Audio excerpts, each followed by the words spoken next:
Merhaba arkadaşlar. Daha önce bahsettiğim gibi daha önceki videomda buradaki sensörleri temizledik. Sensörlerin temizliğinden sonra araçta değişiklik oldu. Daha iyi çalışmaya başladı. Şimdi ama o sıkıntımız çözülmemişti. Yine motor arızası veriyordu aracımız. Bunun sebebiyle de şimdi bir ustayla konuştum. Usta da filtreden kaynaklanabilir. Önce filtreyi değiştirelim dedi. Şimdi filtreyi aldık. Şimdiki videoda da filtrenin değişimini yapacağım. Filtrenin değişimi. Ondan sonra şuradaki daha önce de bahsetmiştim. EGR'nin temizliği sökebilirsem onu. Ona göre başlıyoruz şimdi. Evet arkadaşlar, şimdi ben şurada daha önce az önce gördüğünüz siyah parçaları söktüm. Aslında çok da sökmemeye de, yani sadece filtre için sökmeye gerek yok ama ben burada daha fazla çalışma alanı yaratmak için çok da zor olmadı aslında, çok basit.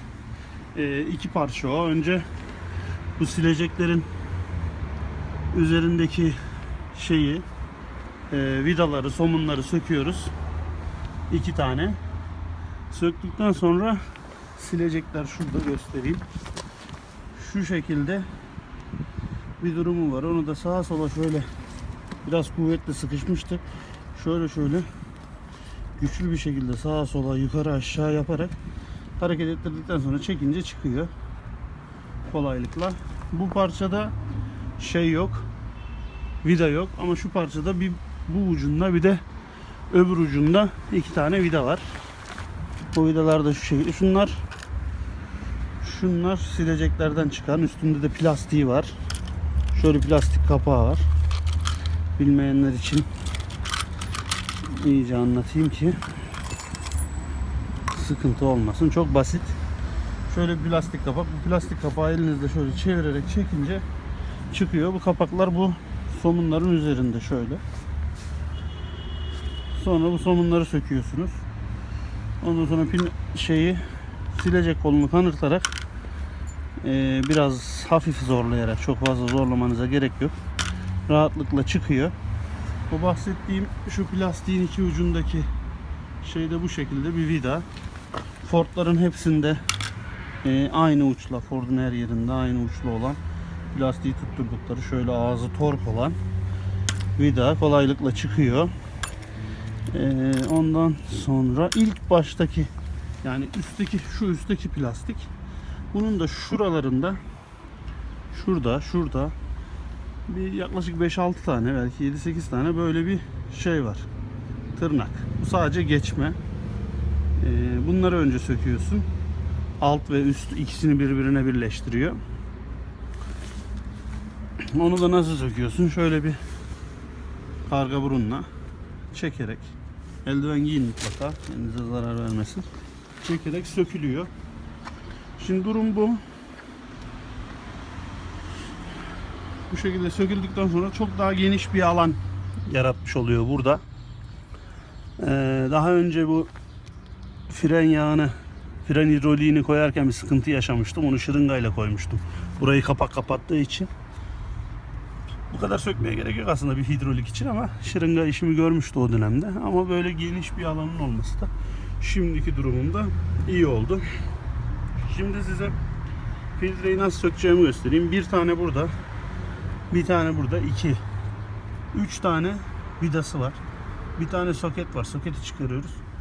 Sonra bu beyaz bağlantılara tornavidayı, bakın şöyle bastırınca zaten hareket ediyor. Tornavidayla çok fazla zorlamadan bastırıp çekiyoruz, çıkıyor. Yerine takarken sadece ittirince yerine takılıyor. Aynı şemayı unutmamak için şöyle bir fotoğraf alabilirsiniz. Çok kolay. 3 tane vida. Şu andaki görünen. Bir sıkıntı çıkarsa yine paylaş. Arkadaşlar, bu soketlerin nasıl söküldüğünü göstermemiştim daha önce. Şimdi hazır fırsat doğmuşken şöyle ince bir kontrol kalemi, ince düz uçlu bir tornavida da işinizi görür. Tam şu kısmına hafif kaldırıp bir yandan da ittirirseniz bakın hareket ediyor. Zaten o şeyi geçtikten sonra şu şekilde çıkar ittirince. Gördüğünüz gibi çıktı. Bu kadar. Soket çıktı. Soket çok zor değil. Soket gördüğünüz gibi şurada bir tane tırnağı var. O tırnağı hafifçe kaldırıp tornavidayla hafifçe ittirince de çok zorlamaya gerek yok. Bazen sıkıntı çıkarıyor. Bazen mantığını, bunlar da aynı şekildeydi. Mantığını anlamayınca zor oluyor.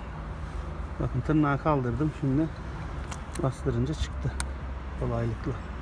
Zaten geri takarken de yuvayı düzgünce getirip çıt sesi duyuyorsunuz. Bu kadar. Şimdi az önce soketi söktük. Bunun nasıl söküleceğini anlatmıştım. Bakın geri taktım şimdi. Çıt etti.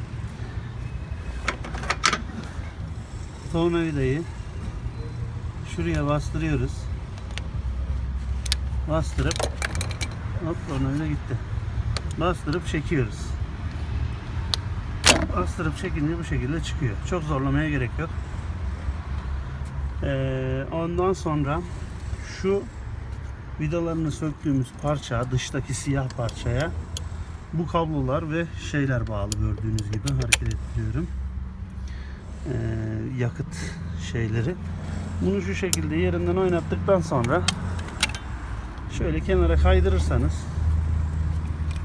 şu şekilde filtre ortaya çıkıyor. Filtreyi de alttan, az önce biraz sıkışmıştı.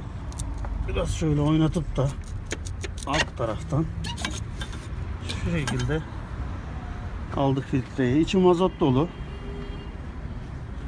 Şöyle göstereyim. Bakın içi mazot dolu. Şöyle görüldüğü gibi orijinal markası Ufi. Benim aldığım da Ufi. Ama Ufi'de de çeşitli yan sanayiler varmış galiba. Onu da yani güvendiğiniz bir şeyden, parçacıdan almak gerekiyor. Bu arada burayı açınca Bosch marka bir şey gördüm. Demek ki Ford Bosch'ta da çalışıyor. Bosch'un çok ürünü var Ford'la ilgili. Onlar da kullanılabilir. Ben fren balatalarını Bosch'tan alıp değiştirmiştim. Çünkü Motorcraft çok pahalıydı. Ford'un orijinal kullandığı. Yani arasında 3-4 katı fiyat farkı vardı. Çok da problem değil. Fren değiştirmek çok zor değil. Zaten kendim değiştiriyorum. O yüzden şey yaptım. Yani biraz daha uygun fiyatısını aldım. Biterse de değiştiririm. Yalnız Motorcraft'ın da şöyle bir güzelliği var. Tamam çok pahalı ama bu araba 85.000'de. Ama hala orijinal fren balataları var. Arkaları değiştirdim. Arkalar biraz yıpranmıştı ama önlerde hala orijinal Motorcraft fren balataları var. Yani onlar da pahalı ama gerçekten dayanıklı. Belki de bilmiyorum. Firmanın fabrikanın taktığı dayanıklı oluyor. Bu şekilde filtreyi çıkardık arkadaşlar. Filtreyi takmak aynı şekilde geri, yeni aldığınız filtreyi geri takıp bütün bağlantıları ters bir şekilde geri yapmak şeklinde olacak. Onu da göstereceğim. Şimdi şuradan tornavidamı alayım. Bu arada böyle durumlar için yardımcı şeyler var. Aletler, edevatlar var. Onlar faydalı oluyor. Kullanabilirsiniz. Alet, edevat önemli. Doğru aleti doğru yerde kullanmak çok önemli. Bir de parçalarda çok fazla kuvvet uygulamıyoruz. Çünkü artık birçok şey plastik. Yani mesela şurası plastik parça. Bunlar işte döküm. Çok zorlamaya gelmiyor. Çok da zorlamamak lazım. Çok zorluyorsak şöyle bir ürün var. Herkes biliyordur gerçi bu ürün de. Şöyle bir ürün var. Bu piyasada, yani belki de piyasanın değil, bu işin en iyisi bu diye görüyorum ben bu ürün. Civatalarda, şeylerde sıkıntı olursa birazcık sıkın üstüne, biraz bekleyin. Ondan sonra tekrar deneyin. Yani tamir, tadilat işlerinde bu malzemelerin elinizin altında bulunması şart. Piyasanın en iyisi olduğu için de piyasanın en pahalı ürünü. Onu da söyleyeyim bu arada. Ama çok işe yarar. Birçok şeyi tamir ederken sadece onu sıkıp da tamir ettiğim şeyler bile olmuştur yani, ya da belki de bozukluk, öyle saçma sapan bir işti. Yani bunu sıkınca düzeldi. Evet, şimdi filtremiz burada. Filtremizin montajı. Filtre de bu arada eski çıkanla bu da orijinal diye geçen aynısı. Eskisinin aynısı filtre. Eskisiyle arasında bazı değişiklikler var. Burada ikisinde de şey yazıyor. Eskisinde, yani orijinal çıkanında Made in China yazıyor altında. Şu eskisi. Eskisinin üstünde gördüğünüz gibi tam bu tarafında UFI Filters diye bir yapıştırma var. Bu yenisinde yok. Ondan sonra başka ne farklılıklar var? Üstü aynı. Şu dışındaki şey de aynı. Bunun üzerinde şurada Çin malı diye yazıyor. Çin'de yapılmıştır diye. Demek ki bu İtalyan filtresi diye aldığımız filtrede tam şurada çok silik okunuyor ama Made in China yazıyor şurada. 0602-2011. Büyük ihtimalle orijinal filtresi. Yani Ford'un taktığı filtre, UFI'nin filtresi. UFI de filtreyi Çin'de yapıyor artık. O yüzden şişme yapıyor, soğukta donma yapıyor. Bu tip şeylerin sebebi bu ucuz filtre. Arkadaşlar şu şekilde koyuyoruz, çıkardığımız gibi filtreyi aynı şekilde üstünden hafif hareketlerle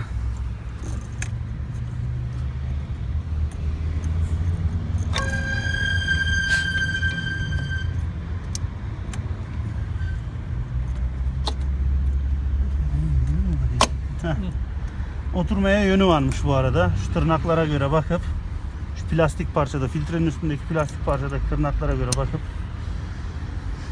oturtma yönüne göre oturtturuyorsunuz. Bu üstünde toz girmesin diye kullandıkları yeşil.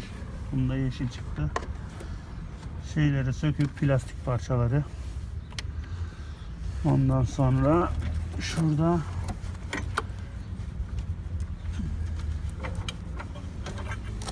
evet. Filtrenin montaj demiri.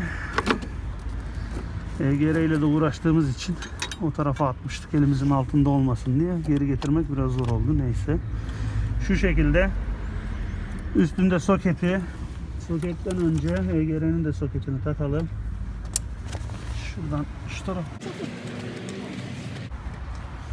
EGR'nin soketini de taktık. Üstten göster. Şöyle. Şimdi bunun soketini de şuradan takıyoruz. Filtrenin soketini. Arkadaşlar çıt sesi gelecek.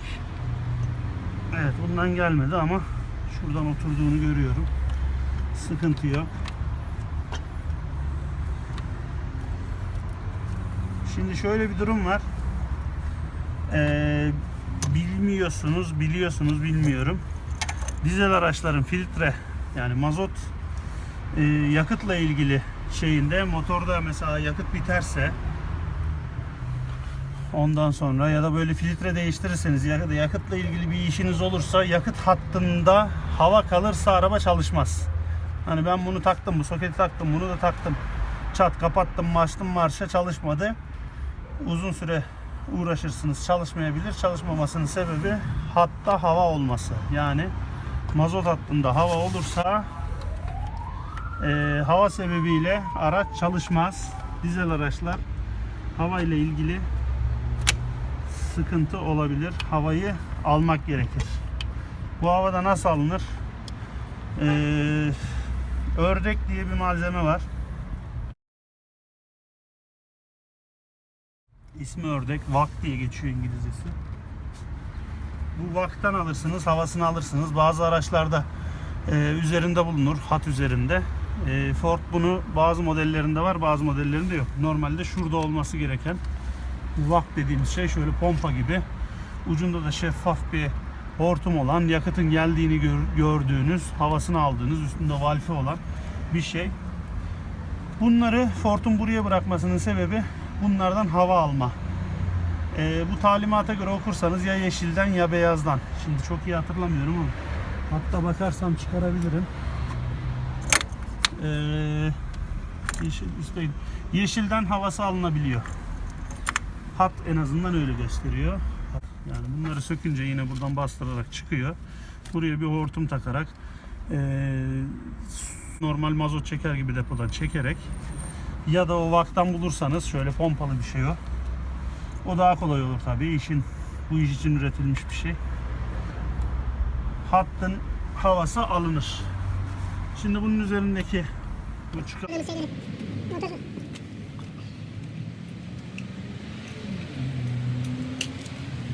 filtrenin üstünden aldığımız 3 tane vida, şöyle göstereyim.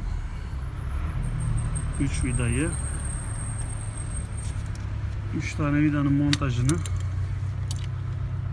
geri yapıyoruz. Şu şekilde. Biri de burada. Genel olarak arabaların filtreleri, yani yakıt filtreleri benzinli arabalarda çok daha kolay. Zaten çok daha az teferruatlı bir üründür. Sensör bunun üstündeki gibi ısıtmaymış bu arada. Isıtma diyorlar yani. Neyin ısıtıyorsa artık bilmiyorum. Bu sensör olmaz çoğunda. Normal iki uçlu bir şey olur, tüp olur. Bir ucunu bir tarafına, bir ucunu bir tarafına takarsınız. İçinden yakıt geçer. Filtre görevini görür ama bu dizel araçların çoğunda, hepsinde değil, birçoğunda da o tip şeyler var yine. Ama en azından Ford'da diyeyim. Böyle bir şey var, böyle bir durum var. Ford bu işi biraz abartmış. Artık neyse. Şimdi arkadaşlar dediğim gibi hava hattının içinde, yakıt hattının içinde hava kalmaması lazım. O yüzden şöyle şeffaf bir hortum, bu her yerde satılıyor. 1 metre aldık. Şunun ağzına girebilecek şekilde olanından sıkı girdi. Çektik. Ağzımızla bu şekilde çektik. Şimdi hatta yakıt var artık. Hava yok. Havanın çıkmasını sağlıyoruz. Çekerek bu şekilde. Hortum şeffaf olacak ki Görelim. görülsün. Şimdi filtrenin içi doldu. Bunu başka ne şekilde yapabilirsiniz? Böyle bir şey yoksa filtrenin içini doldurup mazotla bir parça mazot alıp hattı geri bağlayıp daha kolay bir şekilde yapabilirsiniz ama en kolayı VAK dediğimiz bu iş için uygun olan şöyle el pompalı alet, eğer bulabilirseniz. Bulamazsanız da bu hortum rahat iş görüyor şu anda. Evet, montajı yaptık havasını aldıktan sonra. Bütün hortumları taktık. Gördüğünüz gibi.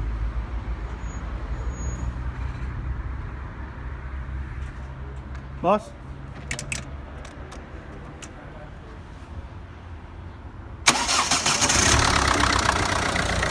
Evet, gördüğünüz gibi motor çalıştı. Çalışsın. Gördüğünüz gibi çalıştı. Yani hava ile ilgili hatta sıkıntımız yok. Filtre değişimi bu kadar arkadaşlar. Çok basit. Birkaç tane, 3 tane vidayı söküp soketlerini söküp. Bu arada ben bu filtreyi Ankara'da 90 liraya aldım. Ama şöyle bir şey var. 85 liraya da var. İşte 120 liraya da var. Bir arkadaşım da 160'a aldığını söyledi orijinal filtreyi. Ben güvendiğim bir yerden aldım. O yüzden 90 liraya aldım. 85 diyen de var dediğim gibi ama aynı filtre midir? Yoksa bu da iyi midir değil midir? Güvendiğim bir yer ama çok da emin olamıyorum.